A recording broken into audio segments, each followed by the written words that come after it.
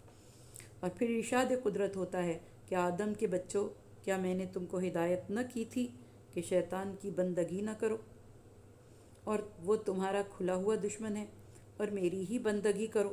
یہ سیدھا راستہ ہے، مگر اس کے باوجود اس نے تم میں سے ایک گروہ کثیر کو گمراہ کر دیا ہے۔ کیا تم عقل نہیں رکھتے تھے؟ یہ وہی جہنم ہے جس سے تم کو ڈرایا جاتا رہا تھا، اور دنیا میں جو کفر تم کرتے رہے ہو اس کی پاداش میں اب اس کا جہنم کا ایندھن بنو۔ آیت نمبر 60 سے آیت نمبر 64 تک۔ اگر کوئی شخص کسی شیطانی نمائندے کی بات کو غور سے سنتا ہے تو وہ اس کی عبادت کر رہا ہے، اور اگر کوئی اللہ کے نمائندے کی بات کو غور سے سنتا ہے تو وہ اللہ کی عبادت میں مصروف ہے۔ یہاں اللہ کی عبادت کو اطاعت کے معنی میں استعمال کیا گیا ہے۔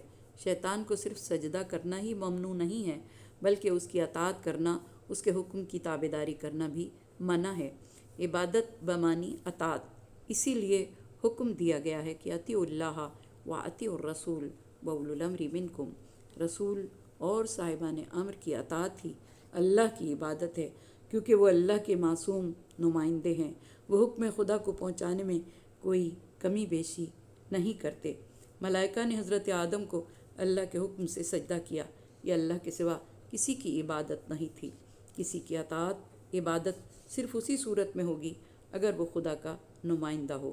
اگر اطاعت ایسے شخص کی جائے جو نفس کا غلام ہو، وہ خود شیطان ہے اور اس کا نمائندہ بھی ایک شیطان ہے، تو اس کی اطاعت شیطان کی عبادت ہے۔ اللہ تعالیٰ نے اولاد آدم سے لیے ہوئے وعدے کی یاد دہانی کرواتے ہوئے فرمایا ہے کہ ہم نے تم سے عہد لیا تھا کہ تم شیطان کی پرستش نہیں کرو گے، کیونکہ وہ تمہارا کھلا دشمن ہے۔ سورہ اعراف کی آیت نمبر 27 میں ارشاد ہوا کہ اے اولاد آدم، شیطان تمہیں دھوکہ نہ دے جس طرح سے اس نے تمہارے ماں باپ کو جنت سے نکلوایا تھا اور ان کا لباس ان کے بدن سے اتروا دیا تھا تاکہ ان کی شرمگاہ کو ان پر ظاہر کر دے۔ وہ اور اس کے پیرو تو تمہیں دیکھتے ہیں لیکن تم انہیں نہیں دیکھتے۔ اچھی طرح جان لو کہ ہم نے شیطان کو ایسے لوگوں کا دوست اور اولیاء قرار دیا ہے جو ایمان نہیں لاتے۔ جو لوگ اللہ تعالیٰ کی اطاعت کرتے ہیں، اس کے فرمان کی پیروی کرتے ہیں، وہی صراط مستقیم پر گامزن ہیں۔ اللہ تعالیٰ واجبات کا حکم دیتا ہے اور حرام کام سے منع کرتا ہے۔ حلال کام کو انجام دینا اور حرام کام سے بچنا یا اسے ترک کرنا ہی حقیقت میں صراط مستقیم ہے، اور صراط مستقیم پر چلنا ہی خدا کی سب سے بڑی عبادت ہے۔ اور جو لوگ شیطان کی پیروی کرتے ہیں، یعنی جسے خدا نے حلال کیا وہ اس کو حرام کرتے ہیں، اور جو خدا نے حرام قرار دیا اس کو انجام دیتے ہیں، اصل میں وہ صراط جحیم پر گامزن ہیں، یعنی جہنم کے راستے پر چل رہے ہیں۔ شیطان انسان کا کھلا دشمن ہے، ایسا دشمن جو دائیں سے بھی آتا ہے، بائیں سے بھی آتا ہے، آگے سے بھی، پیچھے سے بھی۔ یہ شیطان ہے جس نے انسان کو گمراہ کیا، کبھی فرعون، کبھی نمرود، کبھی حامان بنایا۔ گزشتہ لوگوں پر عذاب کا سبب بھی یہی شیطان رہا۔ ایسے دشمن سے ہر لمحے ہوشیار رہنا چاہیے، نہ کہ اس کو اپنا رہبر اور ولی بنا لیا جائے۔ مولا کائنات علیہ السلام کا فرمان ہے کہ اے خدا کے بندو، خدا کے اس دشمن سے ڈرتے رہو، کہیں ایسا نہ ہو کہ وہ تمہیں غرور اور تکبر میں مبتلا کر دے اور آواز دے کر حرکت میں لے آئے اور اپنے سوار اور پیادہ لشکر کے ذریعے تمہیں اپنا بنا لے۔ مجھے اپنی جان کی قسم، اس نے تمہیں شکار کرنے کے لیے ایک خطرناک تیر کمان میں رکھا ہوا ہے اور اپنی پوری توانائی سے شدت کے ساتھ کھینچتا ہے، اور اس نے نزدیک ترین جگہ سے نشانہ بنا رکھا ہے۔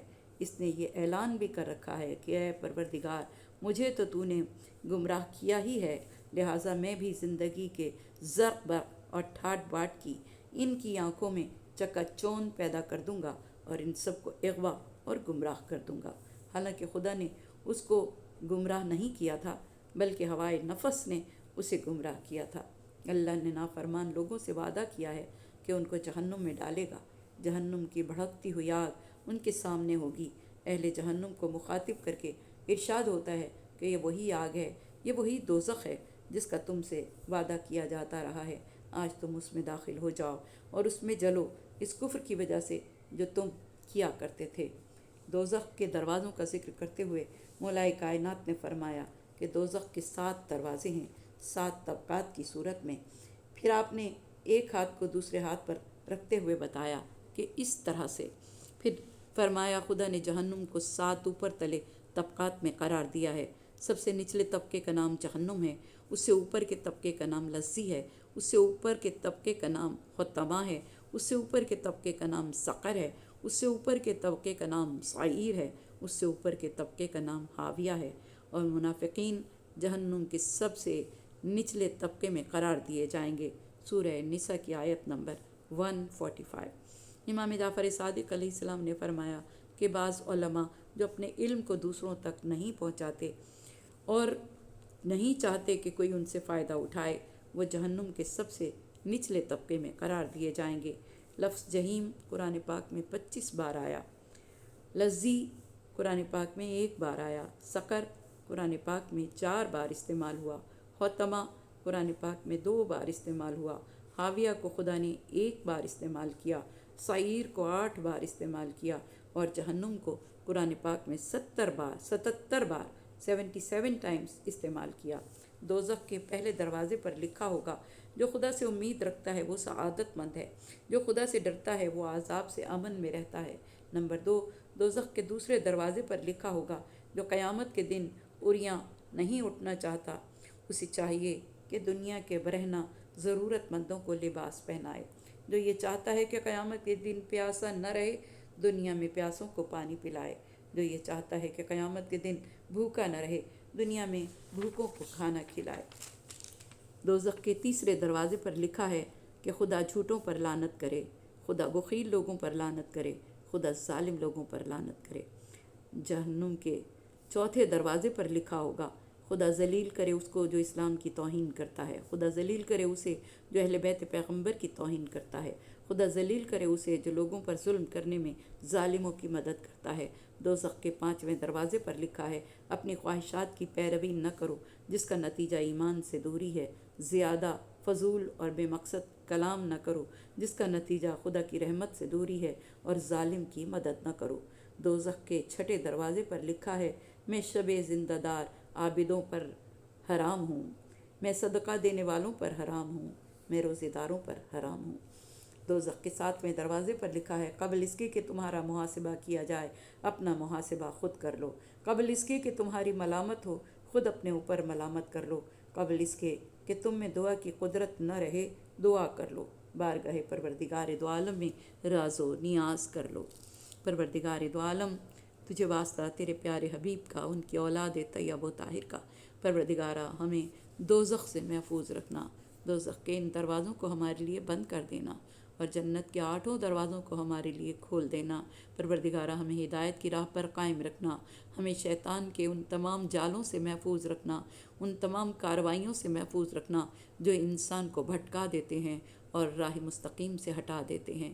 پروردگارہ ہمارے بزرگوں کی مغفرت فرما، پالنے والے ہمارے مرحومین کو بلند درجات عطا فرما، ہماری اولاد کو نیک سعادت مند اور عبادت گزار بنا۔ پروردگارہ ہم سب کو غم حسین کے سوا کوئی غم نہ دینا، ہمارے امام کے ظہور میں تعجیل فرما، ہمارے امام کے ظہور میں تعجیل فرما، ہمارے امام کے ظہور میں تعجیل فرما، ہمارے ملک پر رحم فرما، اہل ایمان پر رحم فرما، فلسطین کو آزادی عطا فرما، اہل کشمیر کو آزادی عطا فرما۔ پروردگارہ جہاں جہاں ظلم ہو رہے ہیں تو ان تمام مقامات پر ان ظالموں کو سزا عطا فرما، اور ان ظالموں کے ظلم سے انسانیت کو محفوظ رکھ۔ پروردگارہ تمام انسان تیری پناہ میں رہیں، تیرے حفظ و امان میں رہیں، اسلام کا بول بالا ہو، اور پروردگارہ یہودیت اور عیسائیت کی چالوں کو انہی پر پلٹ دے۔ آمین ثم آمین، بحق محمد والے